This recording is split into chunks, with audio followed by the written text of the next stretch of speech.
Hello students, आज हम तुम्हें द्विघात समीकरण की जो 4.2 एक्सरसाइज है उसे सॉल्व करेंगे। तो इस एक्सरसाइज का जो पहला क्वेश्चन है ये है कि गुणनखंड विधि से हल करना है। तो मैंने पहली वीडियो में बताया था कि गुणनखंड विधि से या पूर्ण वर्ग विधि से या सीधाचार्य सूत्र से हल कर सकते हैं। कभी कभी एग्जाम में लिखा आता है कि हमें इस विधि से ज्ञात करना है। तो इस क्वेश्चन को हम गुणनखंड विधि से हल करना है। तो हम सबसे पहले इसका हम लघुत्तम लेंगे 8 या 8 से प्रत्येक पद में गुना कर देंगे। तो प्रत्येक पद में गुना करने पर में ये हो जाएगा 8 दूनी 16 एक्स स्क्वायर और ये 8x और ये 1 बराबर 0। अब हम फैक्टर करेंगे। पहला पद 16 है, लास्ट का पद 1 है, 16 एकन 16। ये चिन्ह है प्लस का जिनका योग 8 हो। अगर ये चिन्ह माइनस होता है तो हमें अंतर लाना पड़ता है और प्लस है तो योग करना पड़ता है। हम इस चिन्ह को नहीं देखते। इस चिन्ह को तो हम केवल तब देखते हैं जब हमें ब्रैकेट के अंदर चिन्ह बदलने हैं।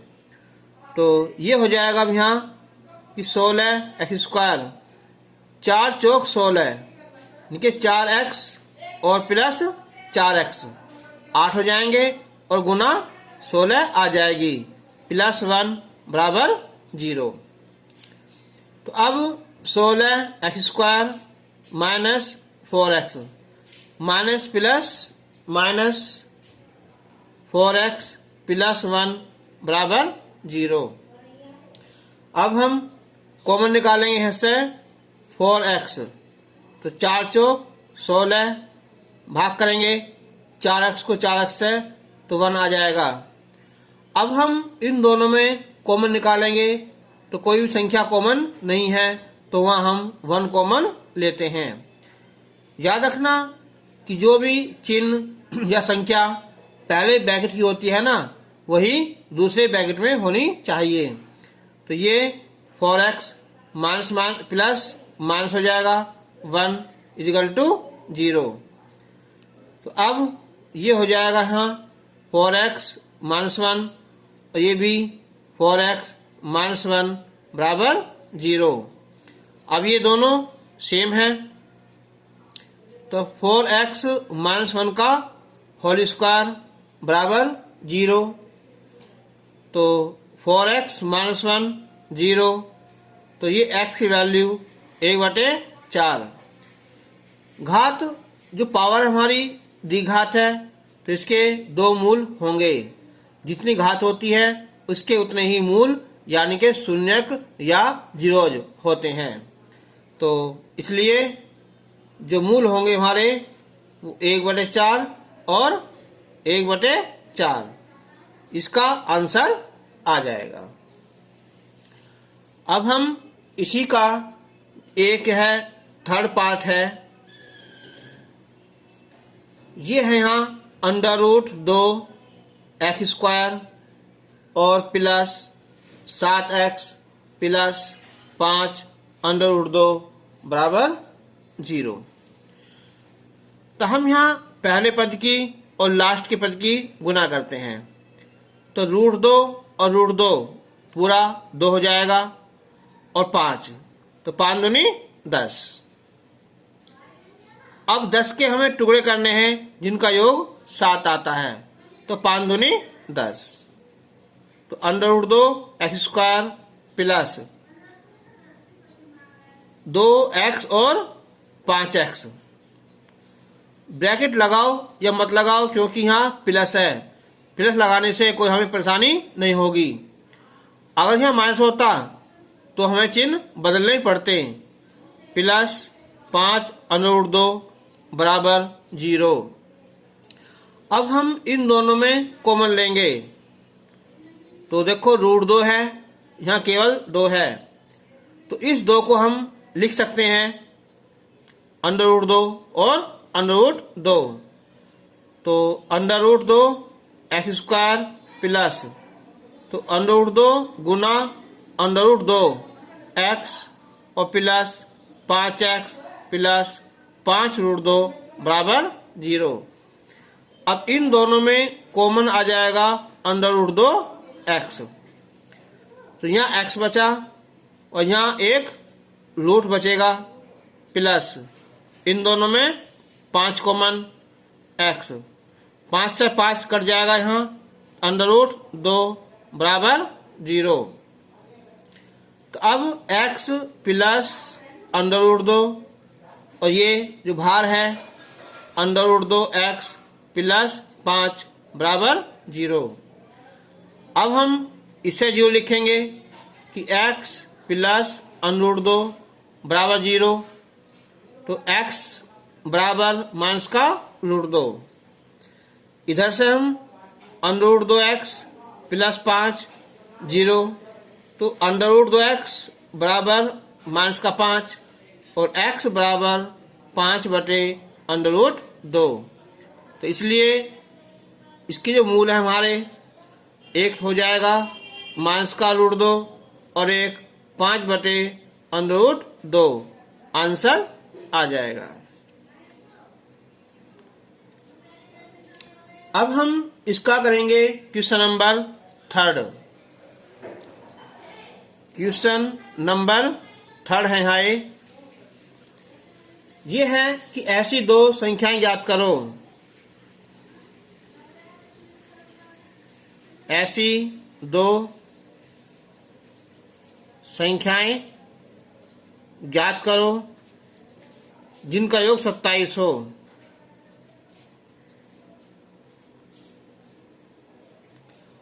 और गुणनफल 182 हो। तो देखो जिनका योग 27 है, हम इसे ऐसा मान सकते हैं कि माना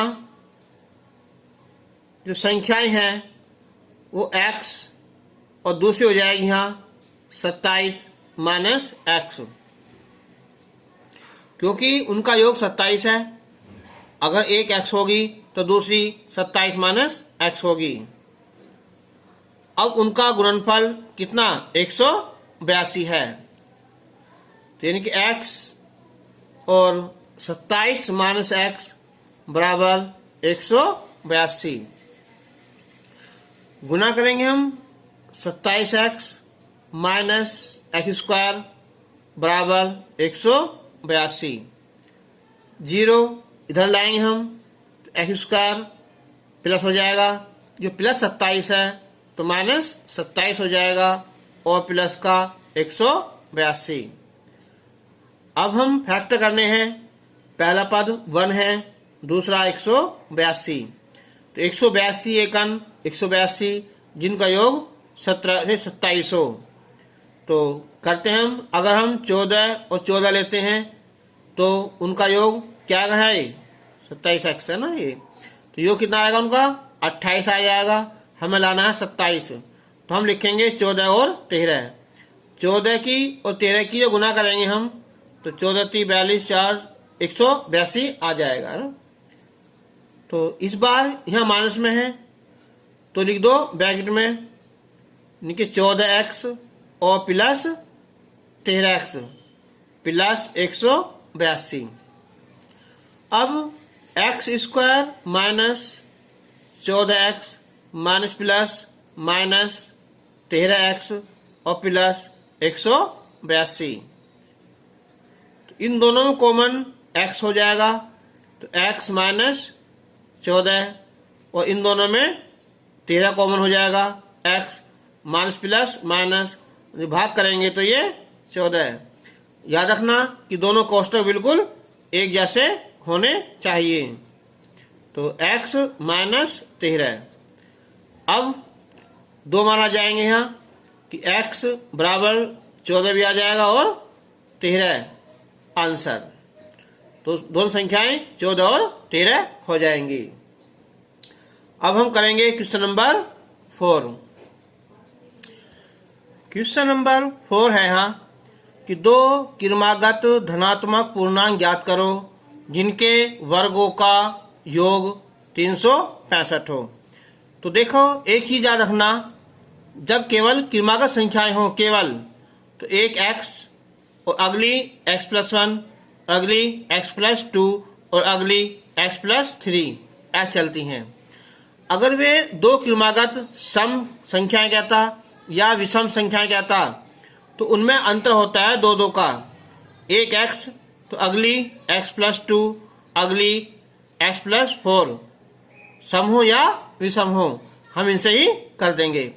लेकिन सम और विषम ना हो तो केवल क्रमागत हो ऐसे ही, तो x, x+1, x+2 ऐसी संख्या लिखते चले जाते हैं। तो यहाँ है दो क्रमागत संख्याएं, तो हम मानेंगे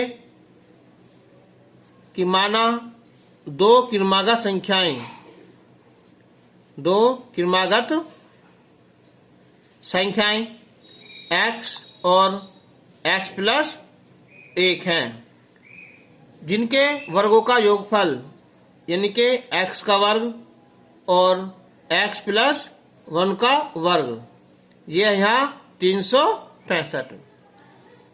तो x² प्लस ये हो जाएगा a+b का होल स्क्वायर, तो a² प्लस b² और प्लस 2ab, इधर ले आए हम माइनस का 365 बराबर 0। अब x² ये हो जाएंगे 2x² और प्लस 2x, प्लस का 1 माइनस के 364, तो माइनस के 364 बराबर 0। अब हमसे 2 से भाग कर देंगे, तो x² प्लस x, 2 एकम 2, 2 अट्ठे 16 और 2 दूनी 4। देखो क्वेश्चन बिल्कुल सेम वही हो गया जो हमने अभी क्वेश्चन नंबर 3 किया है। अंतर क्या है कि वहां योग लाना था हमें और यहाँ अंतर है, तो फैक्टर यही आ जाएंगे 14 और 13। तो x² plus 14x minus 13x minus 182 बराबर 0। ठीक है, इस बार मैंने यहाँ ब्रैकेट में ही लिखा, ब्रैकेट में तब लिखूंगा और फायदा भी तभी है अगर यह संख्या माइनस की हो, क्योंकि उससे क्या होता है चिन्ह बदल जाता है। अब हम इन दोनों में कॉमन लेंगे, तो x कॉमन आ जाएगा, तो x प्लस ये बचेगा यहाँ 14 और ये 13 common, x minus minus plus ये भी 14 आ जाएगा। अब x प्लस 14 और x माइनस 13 बराबर 0। अब पहली संख्या कि यदि हम x प्लस 14 बराबर 0 ले लें तो x की वैल्यू माइनस आ जाएगी, लेकिन उसने कहा है कि वे धनात्मक है, तो हम इसे हम छोड़ देंगे। ठीक है, छोड़ने पर, और यदि ये है यहाँ x माइनस 13 बराबर 0, तो x की वैल्यू 13 है, इसे हम मान लेंगे। तो इसलिए जो संख्याएं हमारी वो x थी और x प्लस 1 यानी कि ये 13 हो जाएगी, और ये 13 प्लस 1 यानी कि ये 13 और 14 है। ठीक है, आंसर हो जाएगा।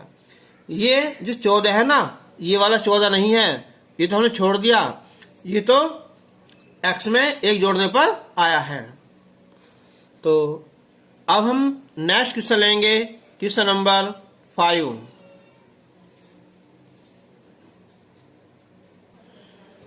क्वेश्चन नंबर 5 है यहाँ कि एक समकोण त्रिभुज की ऊंचाई इसके आधार से 7 सेंटीमीटर कम है।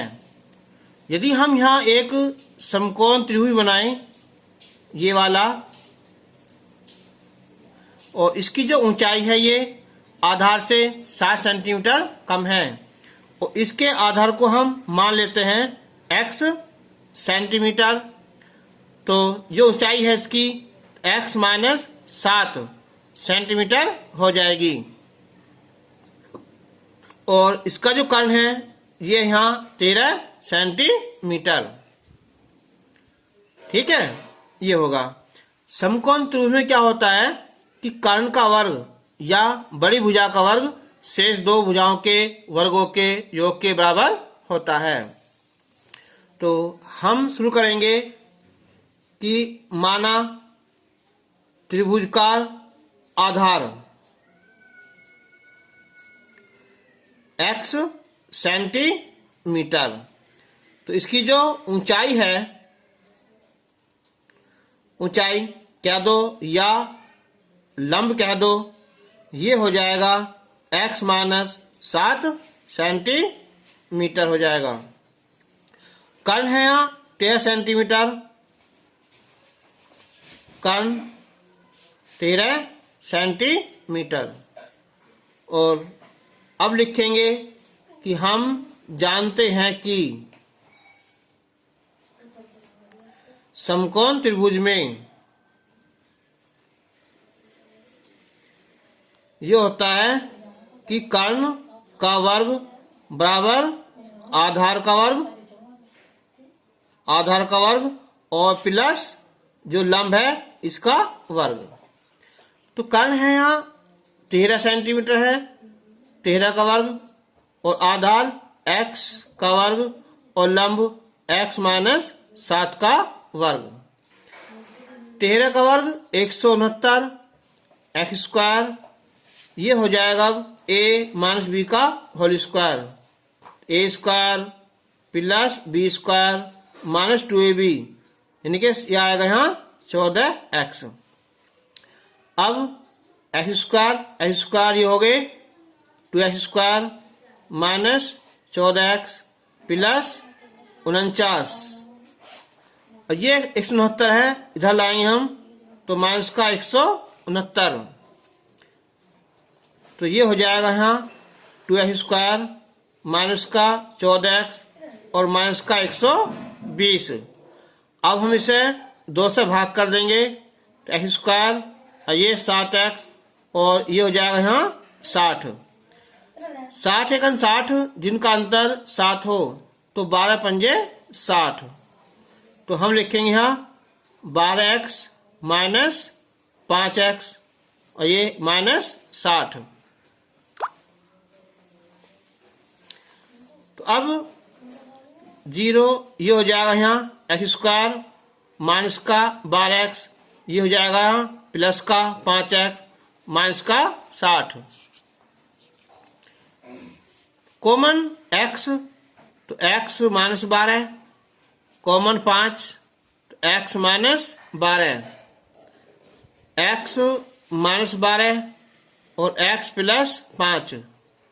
अब हम यदि x प्लस 5 बराबर 0 लेंगे तो x की वैल्यू माइनस 5 आ जाएगी इसे छोड़ने पर, और यदि x माइनस 12 0 तो x बराबर 12, तो इसलिए जो इसका ये है आधार x माना था, ये हो जाएगा यहाँ 12 सेंटीमीटर, और जो इसका लंब है या आधार ये कह दो ऊंचाई, ये हो जाएगी 12 माइनस 7 यानी कि 5 सेंटीमीटर। ठीक है, ये आंसर आ जाएगा। क्वेश्चन नंबर 6, एक कुटीर उद्योग एक दिन में कुछ बर्तनों का निर्माण करता है। तो एक विशेष दिन यह देखा गया है कि प्रत्येक नग की निर्माण लागत उस दिन के निर्माण किए बर्तनों की संख्या के दुगने से 3 अधिक थी। यदि उस दिन की कुल निर्माण लागत 90 थी तो निर्मित बर्तनों की संख्या और प्रत्येक नग की लागत ज्ञात करो। तो हम मान लेंगे कि माना जो निर्मित बर्तन है उनकी संख्या x है, तो माना बर्तनों की संख्या x,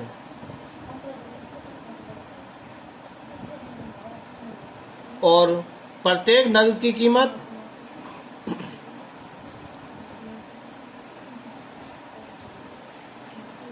कितनी है। देखो कि प्रत्येक नग की कीमत जो है ना कि उस दिन के निर्माण किए बर्तनों की संख्या के दोगुने से 3 अधिक है, इनके 2x प्लस 3 रुपये इतनी है। और यदि उस दिन की कुल निर्माण लागत 90 थी, इनके कुल निर्माण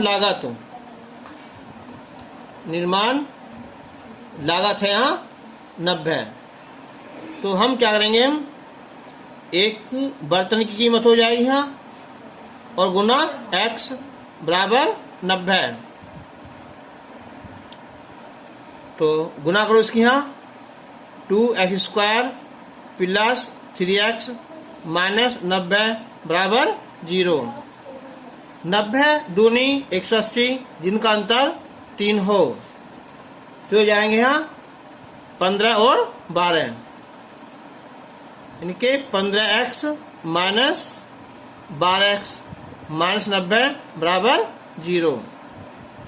कॉमन x, तो 2x 15 बचा और 12 और 90 में कॉमन आ जाएगा 6, तो ये 2x माइनस माइनस प्लस 15 बराबर 0।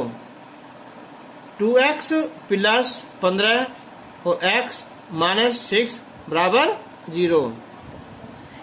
अब यदि 2x प्लस 15 0, तो 2x बराबर माइनस का 15 और x बराबर माइनस का 15/2, लेकिन संख्या कभी माइनस नहीं होती, तो हम छोड़ देंगे। और यदि x माइनस 6 बराबर 0, तो x बराबर 6, इसलिए जो बर्तनों की संख्या है, बर्तनों की जो संख्या है वो 6 हो जाएगी, और प्रत्येक बर्तन कह दो या नग की जो कीमत है वो दुगने से, इनके 2 गुना 6 और 3 ज़्यादा है, तो ये हो जाएगा 15 रुपये आंसर। बर्तन हो गए 6 और कीमत होगी 1 की 15 रुपये आंसर। तो तुम्हारी एक्सरसाइज आज कंप्लीट हो गई, और अब हम नेक्स्ट वीडियो में एक्सरसाइज 4.3 शुरू करेंगे।